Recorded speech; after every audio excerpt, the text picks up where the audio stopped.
नमस्कार सभी को। मेरे चैनल में आप सभी का हार्दिक स्वागत है। आज मैं उपस्थित हूँ कक्षा 9 की संस्कृत का प्रथम पाठः अस्माकं राष्ट्रीय प्रतीकानि लेकर। तो आइए पहले इसका भावार्थ देखते हैं। सर्वेषु राष्ट्रेषु राष्ट्रीय वैशिष्ट्य युक्तानि वस्तूनि प्रतीक रूपेण स्वीक्रियन्ते तत्र तः जनः। यानी सभी राष्ट्रों का राष्ट्रीय विशेषता से युक्त, वैशिष्ट अर्थात विशेषता, राष्ट्रीय विशेषता से युक्त वस्तुएं प्रतीक के रूप में स्वीकार होती हैं वहाँ के लोगों को। प्रत्येक राष्ट्र के राष्ट्रीय विशेषताओं से युक्त वस्तुएं प्रतीक रूप में स्वीकार होती हैं या स्वीकार करते हैं तत्र ते जनः, वहाँ के लोग। तेषु प्रतीकेषु तद राष्ट्रस्य, अब यहाँ पर संधि विच्छेद कीजिए, तद राष्ट्रस्य, तो यहाँ पर हो जाएगा तेषु प्रतीकेषु। तेष मानी उन प्रतीकों में, उस राष्ट्र के उन प्रतीकों में गौरवम चारित्रम, राष्ट्र का गौरव, उन प्रतीकों में राष्ट्र का गौरव, चरित्र गुणाश्च प्रतिभासन्ते, तो जो प्रतीक लिए जाते हैं उन प्रतीकों में उस राष्ट्र का गौरव, चरित्र, प्रतिभा और गुण प्रतिभाषित होते हैं। तानेव राष्ट्रीय प्रतीकान निगदन्ते, और उन प्रतीकों को, उन राष्ट्रीय प्रतीकों, तानेव राष्ट्रीय प्रतीकान निगदन्ते, यानी उनको, उन प्रतीकों को राष्ट्रीय प्रतीक कहा जाता है। इतना तो आप लोगों के समझ में आ गया होगा। यदि ना आया हो तो कृपया दोबारा सुनिएगा, फिर आसानी से समझ में आ जाए। और ये पीछे आपके शब्दार्थ लिखे हैं, इनको भी पढ़ लीजिए, उनको कंठस्थ कर लीजिए, तो इससे जो है आपको समझने में आसानी रहेगी। अब आगे देखिए। अस्माकं राष्ट्रे भारते अपि कतिपयानि प्रतीकानि स्वीकृतानि सन्ति। अस्माकं हमारे, राष्ट्र के, भारते अपि हमारे राष्ट्र, भारत के भी, अपि का अर्थ होता है भी, अस्माकं का अर्थ होता है हमारे राष्ट्र भारत के भी कतिपयानि प्रतीकानि स्वीकृतानि सन्ति। भारत राष्ट्र के भी कतिपयानि अर्थात कुछ प्रतीक स्वीकृतानि सन्ति, स्वीकृति किए गए हैं। तान्यस्माकं चारित्रं संस्कृतिं महत्त्वं च व्यंजयन्ति, यानी उन अस्माकं, उसमें हमारे, किसमें, प्रतीक के रूप में, जो भी वस्तुएं प्रतीक के रूप में स्वीकार की गई हैं उनमें हमारे चरित्र, संस्कृति और महत्व की व्यंजना होती है, अर्थात वो प्रतिपादित करते हैं, उनसे व्यक्त होता है, प्रतिभाषित होता है, व्यक्त होता है। पक्षिषु कथम, पक्षिष माने कुछ, कथम कुछ पक्षी, पशुषु कथमः, यानी कुछ पशु, पुष्पेषु कथमम, तो कुछ पुष्प, वा अस्माकं राष्ट्र महिम्न, हमारे राष्ट्र की महिमा का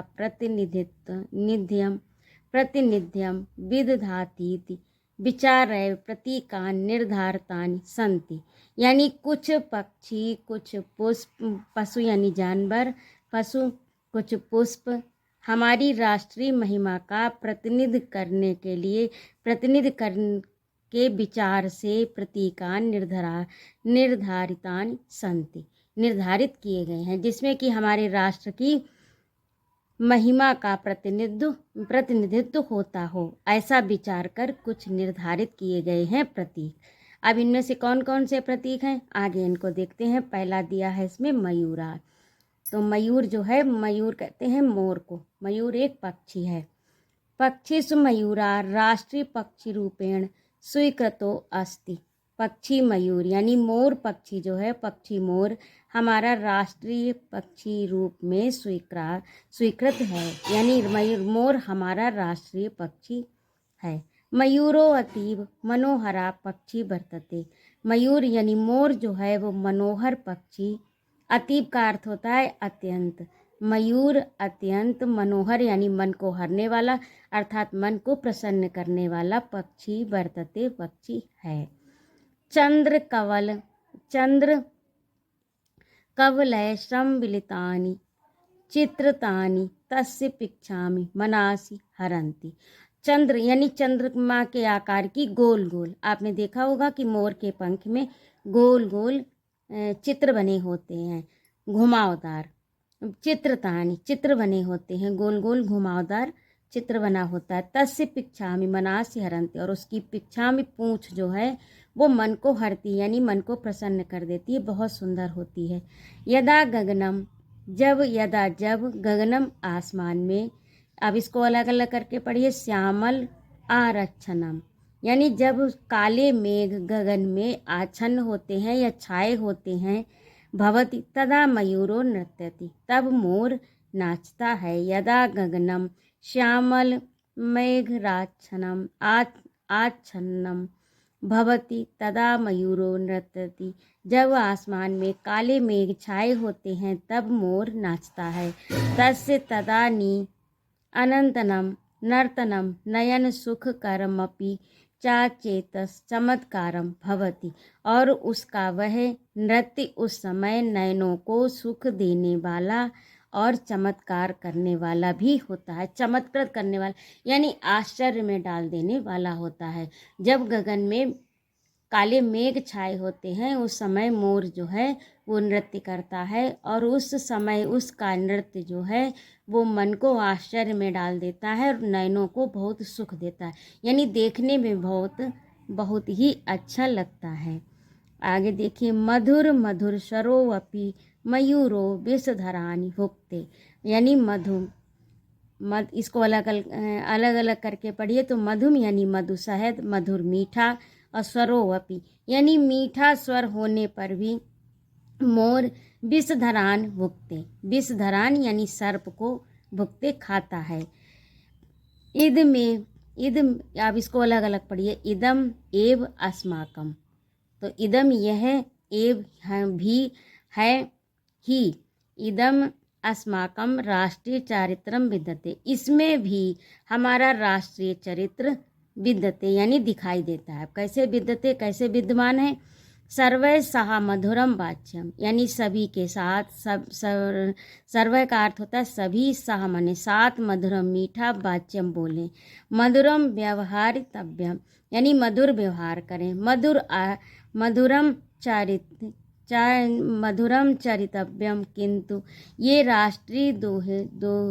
राष्ट्रद्रोहिणों अत्याचार परायणा, सबके साथ मीठा व्यवहार करें, सबके साथ मीठा बोलें, सबके साथ प्रेम से रहें, किंतु सबके साथ मीठा आचरण करें यानी प्रेम का आचरण करें, किंतु जो राष्ट्र के द्रोही हैं यानी राष्ट्र को नुकसान पहुंचाने के लिए लगे रहते हैं, परायण लगे हुए राष्ट्रद्रोही हैं, सदा राष्ट्र को नुकसान पहुंचाने में लगे हैं या राष्ट्र के प्रति अनाचार करते हैं या अत्याचार करते हैं। राष्ट्रीय खंडताया, राष्ट्र की अखंडता, राष्ट्रीय एकस्य विधात का यानी राष्ट्र की, अब इसको अलग अलग पढ़िए। राष्ट्रीय एकस्य, एक माने एकता, अस्य माने की, राष्ट्र की एकता, राष्ट्र की अखंडता को नुकसान पहुंचाते, विघात करते हैं।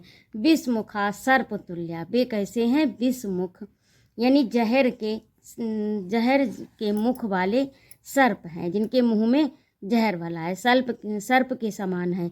मयूरेण यानी मयूरेण और ऐव, मयूर ही राष्ट्रे व्याप्ति तव्य, यानी मयूर के समान ही राष्ट्र को उनको नष्ट करना चाहिए। यानी जिस प्रकार से मयूर मधुर बोलता है लेकिन फिर भी वो सर्प का भोजन करता है, उसी प्रकार ये जो है ये प्रदर्शित करता है कि जिस प्रकार से मधुर यानी मोर मधुर शब्द बोलता है, मधुर आचार करता है, सबके मन को हर लेता है, सब कुछ वो अच्छा करता है, लेकिन फिर भी सर्प का भोजन करता है। इसी प्रकार राष्ट्र को सबके साथ सहयोग से, आचार विचार से, प्रेम से, मधुर व्यवहार से सबका मन मोहना चाहिए, सबके साथ अच्छा व्यवहार करना चाहिए। किंतु जो राष्ट्र के द्रोही हैं, जो राष्ट्र की एकता और अखंडता को नुकसान पहुंचा रहे हैं, उनको जैसे जिस प्रकार से सर्प भुगता यानी सर्प जो है वो खा लेता है, मोर जो है वो सर्प को खा लेता है, उसी प्रकार राष्ट्र को भी उनको नुकसान पहुंचाना चाहिए। तो अब आगे देखिए व्याघ्र। पशुष व्याघ्र भारतस्य राष्ट्रीय प्रतीकम। पशु व्याघ्र जो है, पशु व्याघ्र भारत का राष्ट्रीय प्रतीक है। अब ये पशुओं में व्याघ्र भारत का राष्ट्रीय प्रतीक है। व्याघ्रेषु चित्र व्याघ्र बहु वैशिष्ट विशिष्टो विद्यते। और व्याघ्रों में चित्र व्याघ्र यानी चित्रकवरा, जिस पर लंबी लंबी धारी बनी होती हैं। तो आपने देखा होगा मोटी मोटी धारियां जिस पर होती हैं, वही हमारा राष्ट्रीय प्रतीक है। तो उसमें भी चित्रकवरा बहु विशिष्टता लिए हुए, उसमें बहुत सी विशिष्ट विशेषताएं होती हैं। अब आगे देखिए, को ना जानाति, कौन नहीं जानता, चित्र व्याध अब इसको अलग अलग करिए, चित्र व्याघ्रस्य औजहा यानी चित्तकबरे व्याघ्र के ओज को, पराक्रम को और स्फूर्ति को कौन नहीं जानता। सब कोई जानते हैं कि उसका पराक्रम और स्फूर्ति और ओज अतुलनीय है। एतत् जातिया, इस जाति का व्याघ्रा अस्मत् देश से वनेषु उपलभ्यन्ते, यानी अब इसको भी विच्छेद करके पढ़िए, वनेषु उपलभ्यन्ते। इस जाति का व्याघ्र हमारे देश के वनों में पाया जाता है या वनों में उपलब्ध है।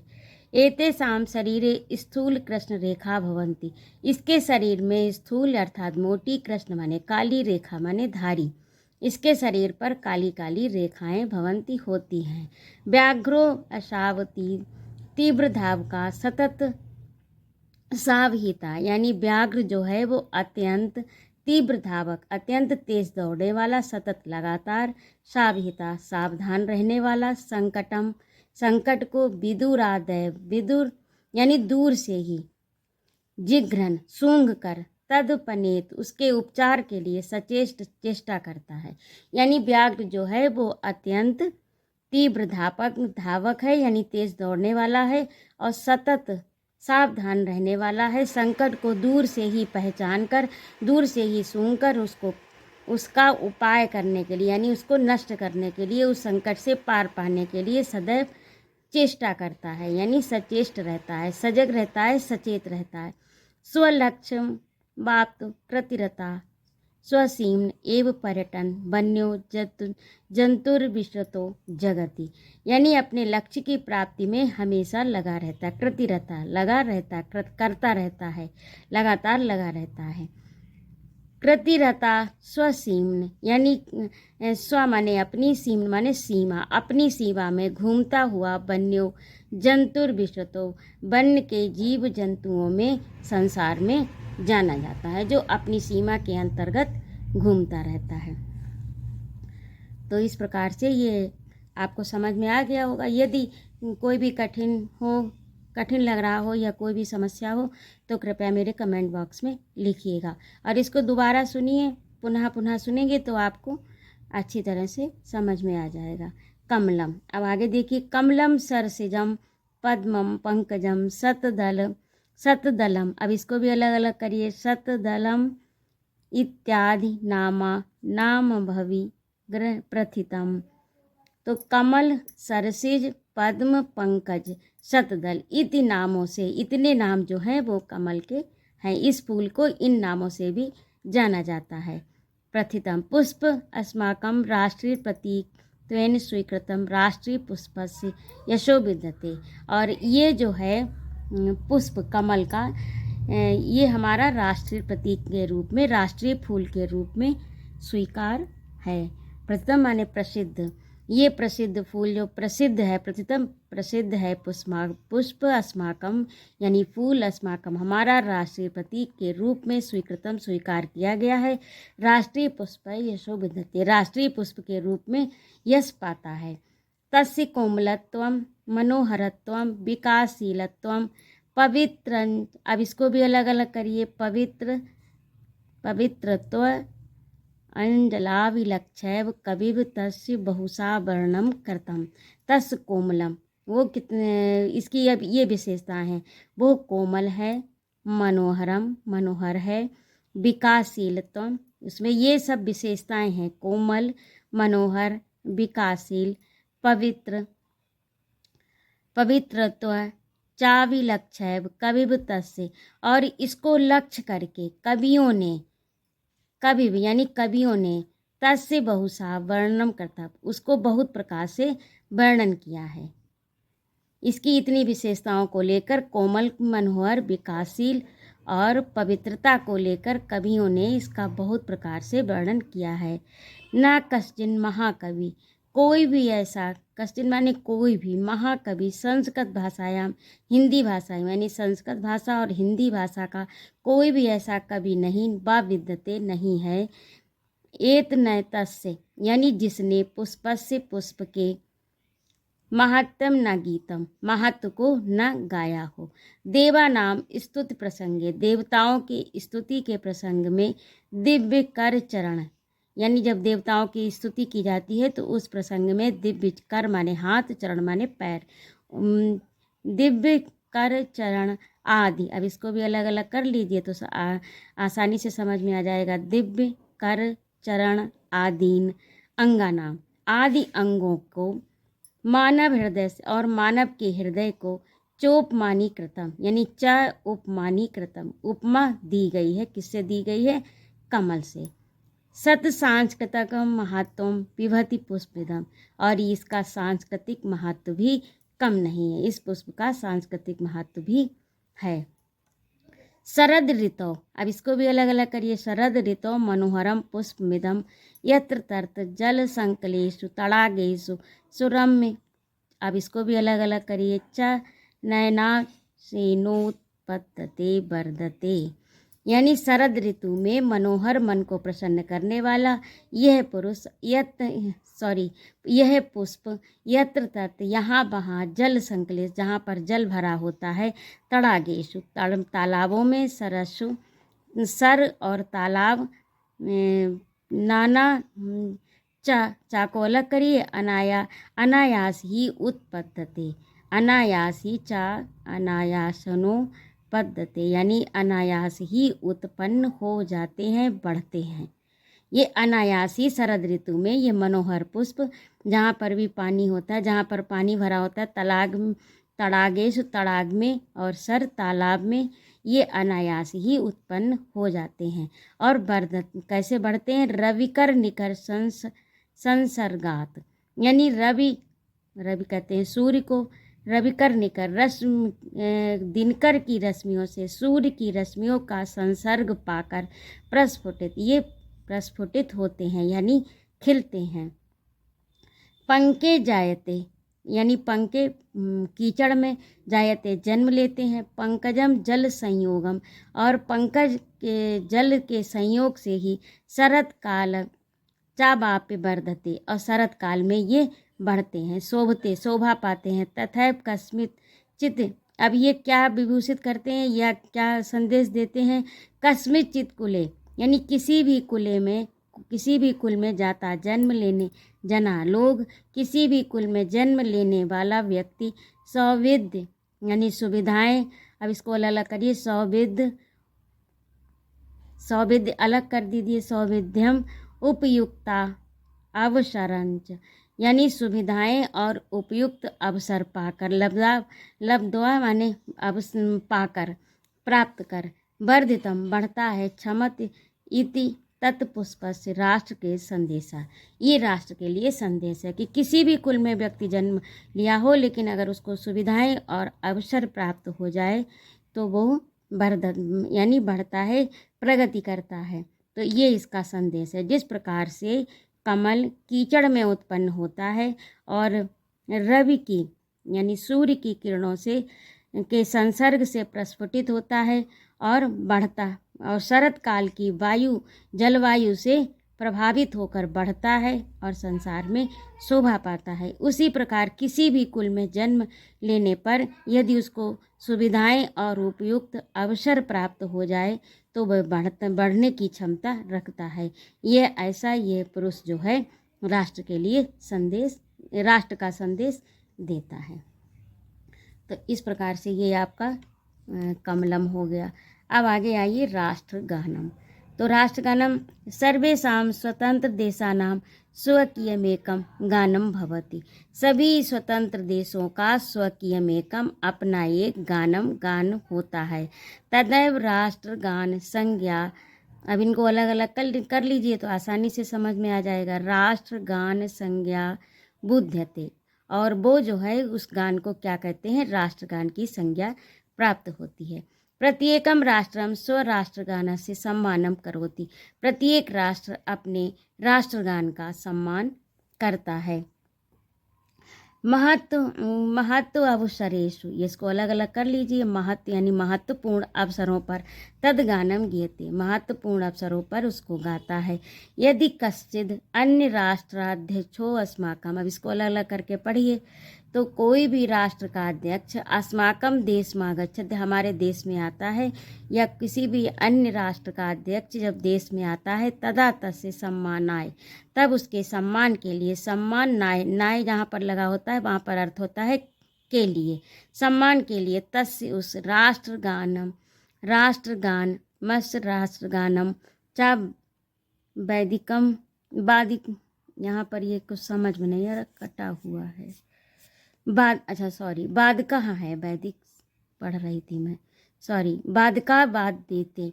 तो उस समय उस राष्ट्र का गान जो है वो राष्ट्र के बाद का यानी बजाना, और बादते यानी बजाया जाता है, किसी भी वाद्य यंत्र पर उसको गाया और बजाया जाता है। महिता नाम सभा नाम, बड़ी बड़ी सभाओं के समापन में तस्य गानम आवश्यकम, इस गाना को गाना आवश्यक है।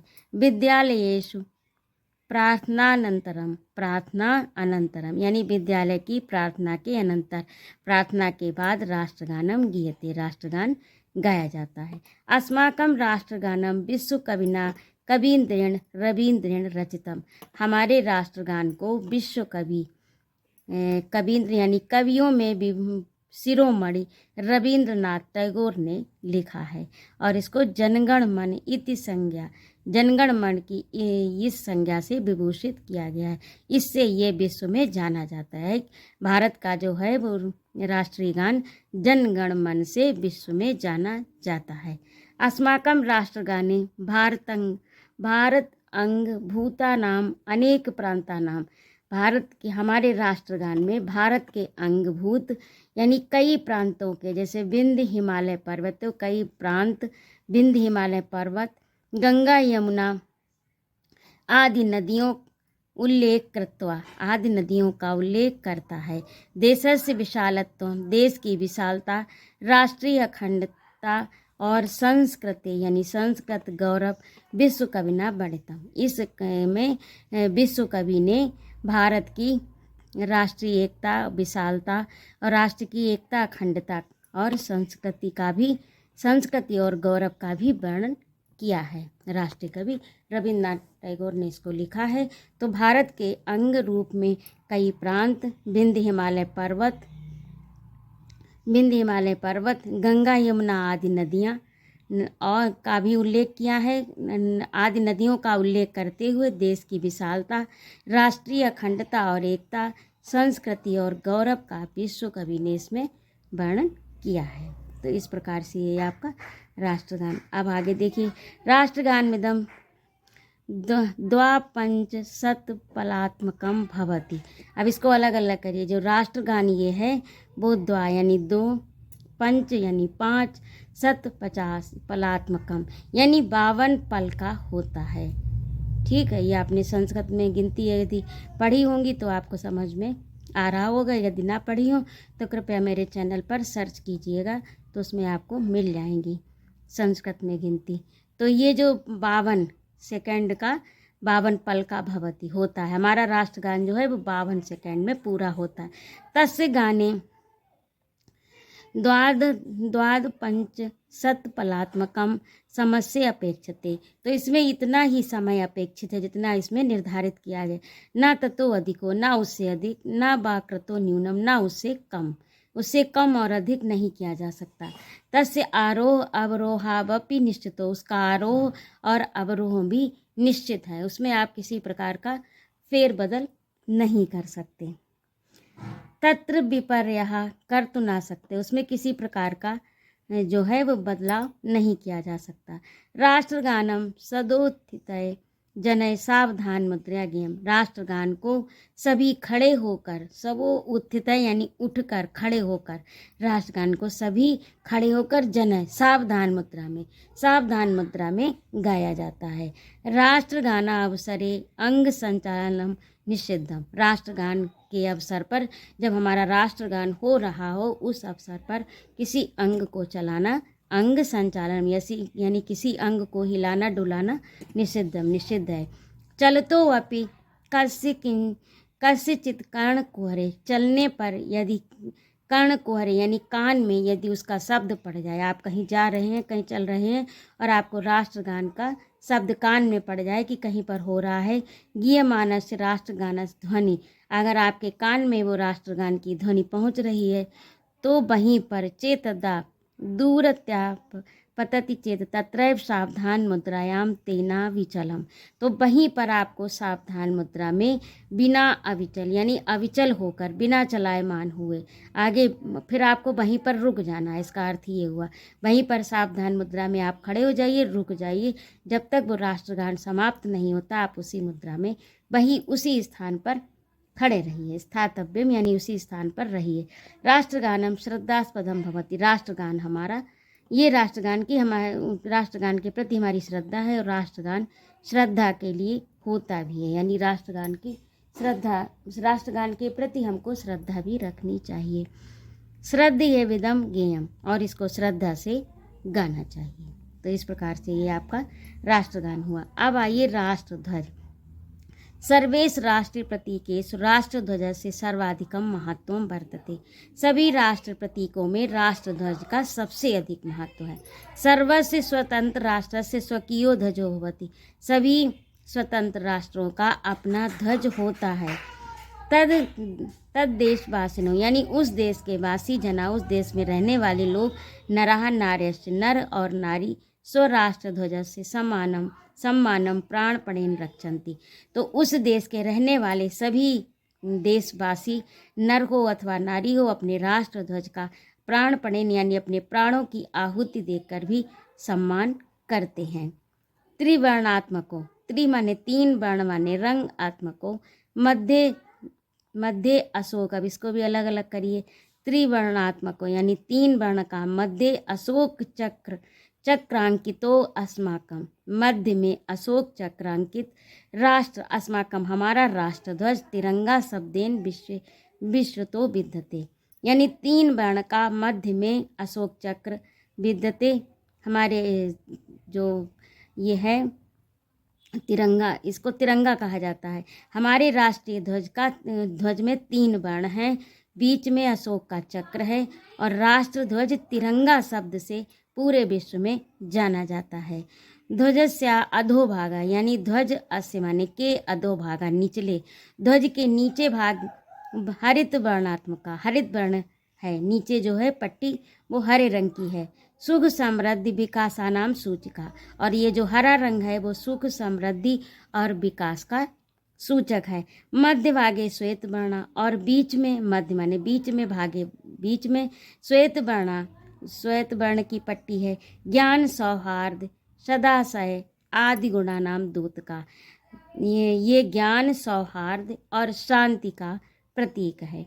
ऊर्ध्व भागे चा स्थिता गैरिक वर्ण, ऊपर ऊर्ध्वभागे यानी ऊपर के भाग में स्थिता गैरिक वर्ण, ऊपर के भाग में गेरुआ रंग है। त्यागस्य सौरस्य बोधिका, जो कि त्याग और शौर्य का बोधक है। ध्वजस्य मध्य भाग स्थित श्वेत वर्ण मध्य, अब ये बहुत लंबा है, इसको आप अलग अलग करके पढ़िए तब आपको आसानी से समझ में आए। वैसे आप ऊपर पढ़ चुके हैं तो ये समझ में आ रहा होगा। ध्वजस्य ध्वज का मध्य भाग स्थित श्वेत वर्ण मध्य अस्ति अशोक चक्रम धर्मस्य, अशोक चक्र धर्मस्य सत्य अहिंसा प्रत्यागम, यानी जो बीच में अशोक चक्र बना है वो हमारे धर्म और अहिंसा का प्रतीक है। अब आगे देखिए, चक्रे चतुष्विंशति सलाका, सलाका माने तीली, विशति माने 20, चतु माने 4, 20 और 4 24, यानी चक्र में 24 तीलियाँ। पृथगपि चक्र मूले, एकत्र संबंधा। अब प्रतिगपि यानी बीच में जो है वो बीच में एक जगह केंद्र पर मिली हुई हैं और फिर आगे पूरे चक्र में फैली हुई हैं। तो चक्र मूले एकत्र संबद्धा, चक्र के मूल में सब एक साथ इकट्ठी जुड़ी हुई हैं और फिर आगे चलकर फैल रही हैं। संबद्धा भारते भाषा धर्म जाति लिंग भेदेशु, यानी भाषा में विभिन्न प्रकार की, भारतवर्ष में विभिन्न प्रकार की भाषाएं बोली जाती हैं, विभिन्न धर्म के मानने वाले भी लोग रहते हैं और विभिन्न लिंग जाति वर्ण के लोग रहते हैं। लेकिन वो सब कैसे हैं कि जड़ से मूल से सभी एक हैं, आगे चलकर अपने अपने धर्म अपनी अपनी जाति का अनुसरण करते हैं, लेकिन मूल में सब, राष्ट्र के मूल में सभी एक हैं। भारत में कम राष्ट्र में तम दो, ये हमारे भारत की राष्ट्रीय यानी इस प्रकार का द्योतक है कि मूल में सब जुड़े हैं और बाद में सब अपने अपने जात के अंतर्गत क्रियाकलाप करते हैं। जिसका जैसा धर्म है वो अपना धर्म मानता है, जिसकी जो जाति है वो उसके अनुसार अपनी जाति धर्म के अनुसार अपने स्वजीवन में स्वतंत्र है, लेकिन मूल में जो है वो एक साथ सभी धर्म सभी जाति सभी लिंग, किसी प्रकार का कोई परस्पर आपसी भेदभाव नहीं है, सब एक मूल से जुड़े हुए हैं। और राष्ट्र ध्वजों निर्धारित दीर्घ विस्तार परिमितो, यानी राष्ट्र ध्वज की निर्धारित दीर्घ विस्तार यानी जो उसका विस्तार है यानी समानुपात है लंबाई और चौड़ाई से, यहाँ पर अर्थ है भवितव्य, वो भी निश्चित है, एक है। ये नहीं कि आप अपनी मर्जी से कितना भी बड़ा बना लें या छोटा बना लें, उसकी भी एक निर्धारित परिमिति है। ऐसा सदा स्वच्छो विकृति वर्णा तिष्ठेति, ये कैसा होना चाहिए, ये हमेशा स्वच्छ विकृति वर्णा यानी जिसके रंग न छूटे हो, नहीं जैसे कच्चा निकल जाता है, रंग छूट जाते, हल्के पड़ जाते हैं, तो ऐसा नहीं होना चाहिए। जिसके रंग छूट रहे हों ऐसा नहीं होना चाहिए। ये सदा स्वच्छ और अच्छे रंग में होना चाहिए। जीर्णा शीर्णो विदीर्णो न ध्वजा नोपयोगो योग योग्य। अब इसको अलग अलग करिए। ये ऐसा यानी जीर्ण शीर्ण, फटा हुआ, विदीर्ण यानी नुचा फटा, ऐसा इस प्रकार का ध्वज न उपयोग योग्य, न उपयोग के योग्य नहीं है। जो जीर्ण शीर्ण हो, फटा हो, ऐसे ध्वज का प्रयोग नहीं करना चाहिए, वो प्रयोग करने के योग्य नहीं होता। संरक्षमाणा ध्वजो अस्तगते सूर्य समवर्ताय सुरक्षिता, यानी फहराने के बाद में जब झंडारोहण किया जाए उसके बाद में ध्वज को अस्तगते सूर्य, जब सूर्यास्त होने लगे तब उसको सावधानी से सुरक्षित और संरक्षित कर लेना चाहिए। राष्ट्रीय शोक अवसरे, राष्ट्रीय शोक के अवसर पर ध्वजो अर्ध विमुच्यते, यानी राष्ट्रीय शोक जब होता है तब झंडा आधा फहराया जाता है, यानी नीचे को झुका हुआ होता है, झंडा झुका दिया जाता है। आपने देखा होगा कि इस प्रकार की जब कोई घटना होती है राष्ट्र में तो तिरंगा को नीचे झुका देते हैं।